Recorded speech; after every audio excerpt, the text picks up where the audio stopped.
So, up next, we actually have a Discord discussion. We've been getting quite a few suggestions in quicker and quicker these days, and so we need to start knocking some of them out. Knock them out. We're in a video format, so I can do this, and it's more action or... Oh, I bumped that. I mean, you say that, but I listen to the shows, and you're gonna leave that into the audio-only format, too? Oh, I very much am. So it's gonna make 0 sense. That's okay. That's also our format. Making absolutely 0 sense. I mean, for some of our segments, but... Also, side note, you can't hear any of the traffic outside, right? I can't hear any traffic. I figured that you're in a void. I'm in a void. You're the I'm invisible man. Oh no, you're back. Oh no, I'm back. So our suggestion today came from Helicity, and it was a really good one. I wanted to get your thoughts on it. But Helicity says, suggestion, have a chat about these two GM styles. 1, is it your world and they just live in it, or it's their world, you just narrate and facilitate? It says, nothing is right or wrong, but it is a choice that leads to very different games. So, the first question really becomes, what kind of GM style do you think what of those categories do you think you fit into? More often than not, I want to say it's my world and they live in it. But I kind of feel like you can use both aspects together. Sure. Because yes, like collaborating, we talked a bit about this. Collaborative world building is great, but at the core of it, you want to have something set up ahead of time as well. Right. So in the last games I've run, it was like, all right, here's this world, here's this stuff that can happen if you interact with it. But it's not like that's all completely set in stone. Right. So if the players have input into the world and what happens and all of that as well. Yeah. No, that's fair. I think I probably also fell into the it's my world and they live in it style. Just because when I originally set it all up for Rift Hunters, I literally was like, yeah, this is the world, and I'm kind of going to give you an entire lineage of what this place is. Like, I had set up the towns, and I had set up, like, what the NPCs were, and I figured that they could interact with it in any way, shape, or form.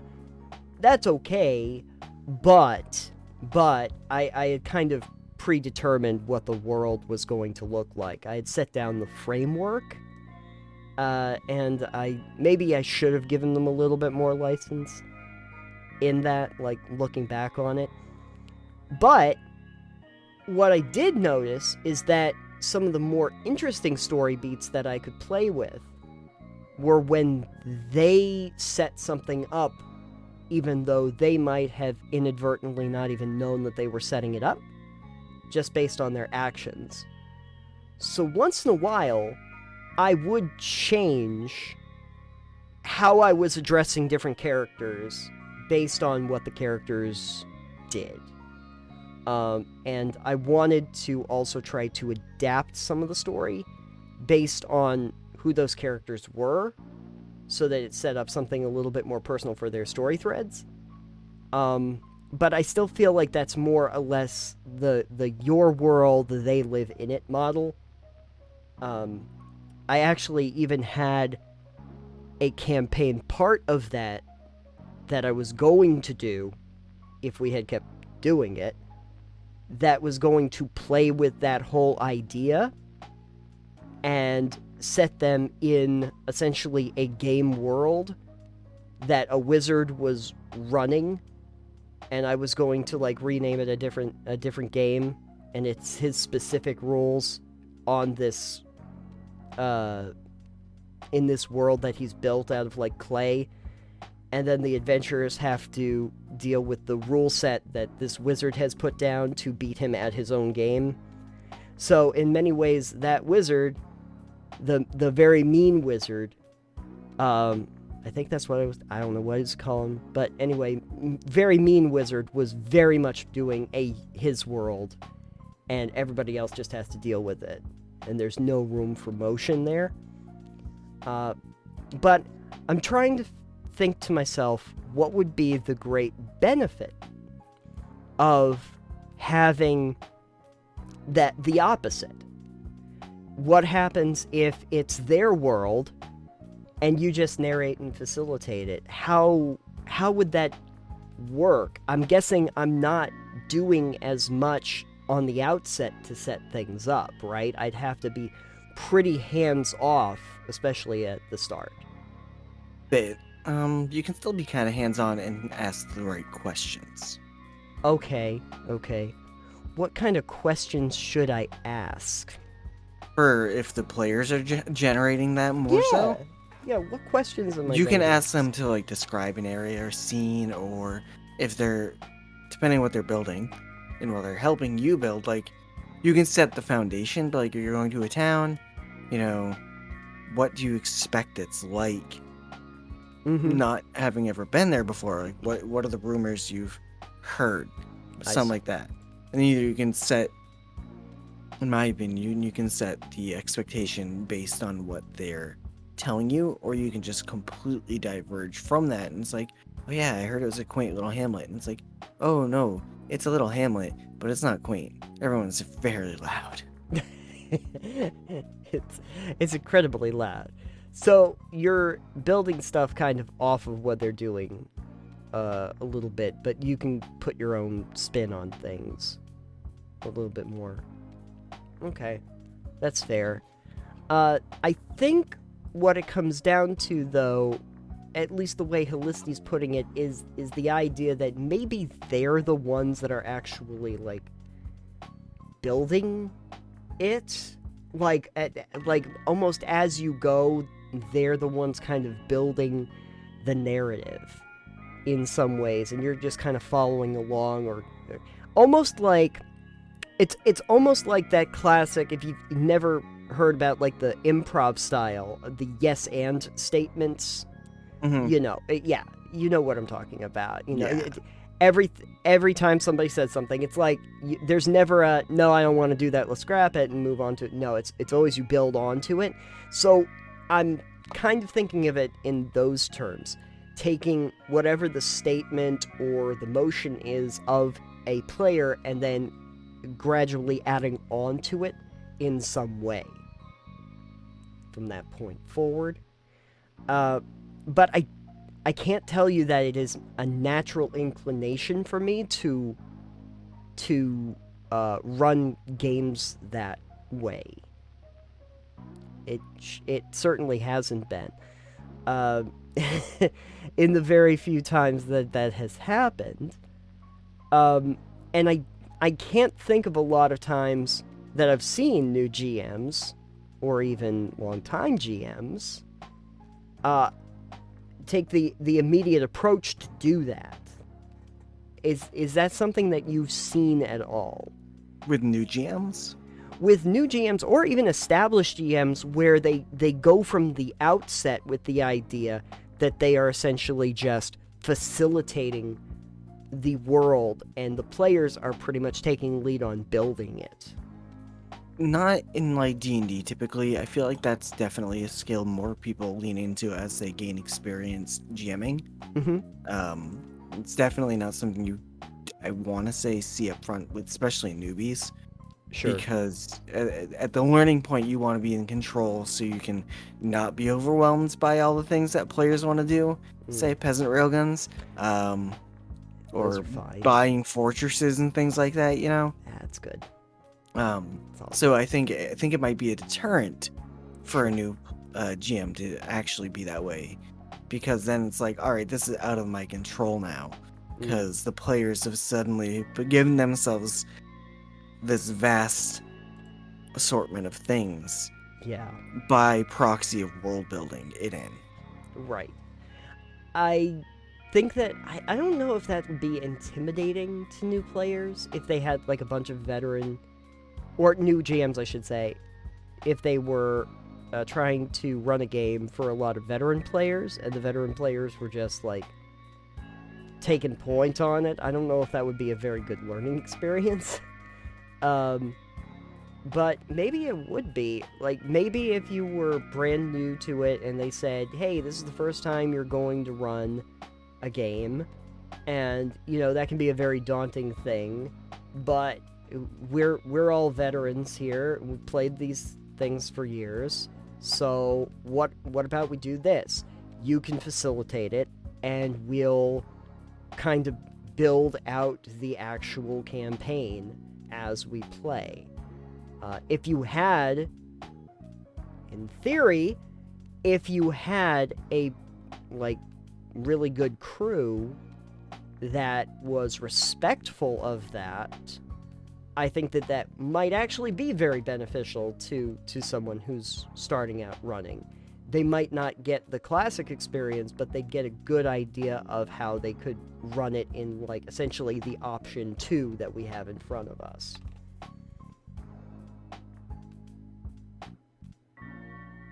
Was that a question? That was a pause for dramatic effect. I was like, it didn't sound like a question. I leave the door open in case you wanted, in case you had something to add. Oh no. Okay, good. If you look at most RPGs, the big ones, we'll take the big ones. We'll take the World of Darkness and the Rogue Trader and the D&D and all of those, all the best hits. Do you think that they lend themselves to one or the other styles of GM? Definitely some of them do. Rogue Trader, you most certainly have the GM.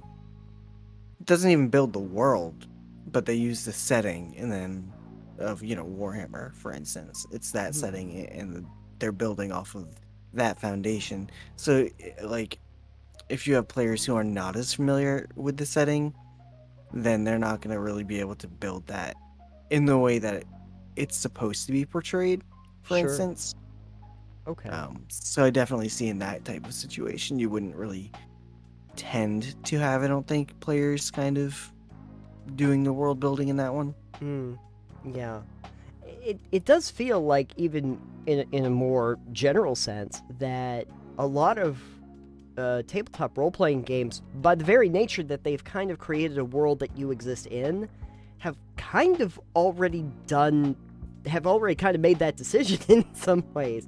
They've already sort of said that, you know, it is in many ways their world, and you're facilitating it, and the players are living inside of it.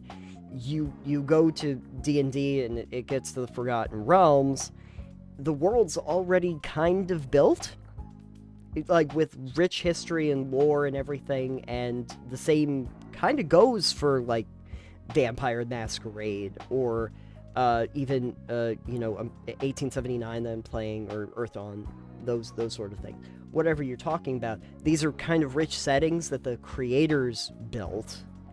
And so, in some ways, it feels like at that point, the question is it the creator's world? Or is it the people that are actually playing the individual games? How much freedom do you have to kind of go outside of that, or how much do you feel comfortable with? I mean, outside of modules that are specific campaign settings, I think the freedom is there if people want to. Okay. You know? Like, you took the framework for Open Legend and made your world. That's true. When you did Rift Hunters. And that's beyond... Well, I mean, Open Legend was open, so you could kind of do whatever world you wanted to, but... That's what I was going to say. You could also have had the players dictated, like, what game they want to play, what world they want to play it in, and then collaboratively build with them. Yeah. What I was going to say, like you just mentioned, is that Open Legend, very similar to a lot of systems like Genesis that are not setting specific, I feel can lend themselves to a much blanker canvas. Is that a word? The blanker canvas. It is now. Yeah, there's a blanker canvas there. Just a white canvas or a blank canvas, it doesn't matter. It's blanker, though. It's beyond blank. It's got its blanker fluid in. And since we've done that, I think it makes it a little bit easier to say that, like, the individual doing a campaign might not have as much of a rich story and world setting as people that have published this as an actual game. Like, you go to like a D&D or any of those other books, and a lot of times they've had either one person doing this for a very long time, or a whole team that have built out a lore and a history and individual maps and everything like that. For an open setting that doesn't rely on anything, Savage Worlds is another good example, and Powered by the Apocalypse for that matter. Oh, I'm coming up with all kinds of stuff tonight. Going Those... crazy with power. I am crazy with power, like the apocalypse. You can see where there's a little bit more wiggle room for the individual players to actually get involved with the process, because the world is completely new to you. But I suppose if you wanted to look at, like, a D&D and say, we've talked about this on the other show, that show a long time ago. But if you wanted to take, like, the mechanics of D&D and then just not use the setting, you could just create your own setting. And if you were to do that, I think option 2 that Helicity's bringing in would probably be much more viable. Sure. In the long run. Yeah, So, as long as you're not using something already established, it's super viable. And even then, you can deviate from the beaten path. Mm-hmm. Yeah. So, I'm interested in that narrative change between having the GM in charge and having the players in charge. But we're actually going to be digging into some other possibilities in the next segment. But until then, I'm hoping that some folks will join us over on Discord, continue this conversation, and possibly give us a few more suggestions for future segments of the show. Please. Because we don't have a backlog. I can always use a bigger backlog. The backiest of logs. It's the backiest of logs. I will take backlogs on top of backlogs. It's backlogs all the way down. Do that.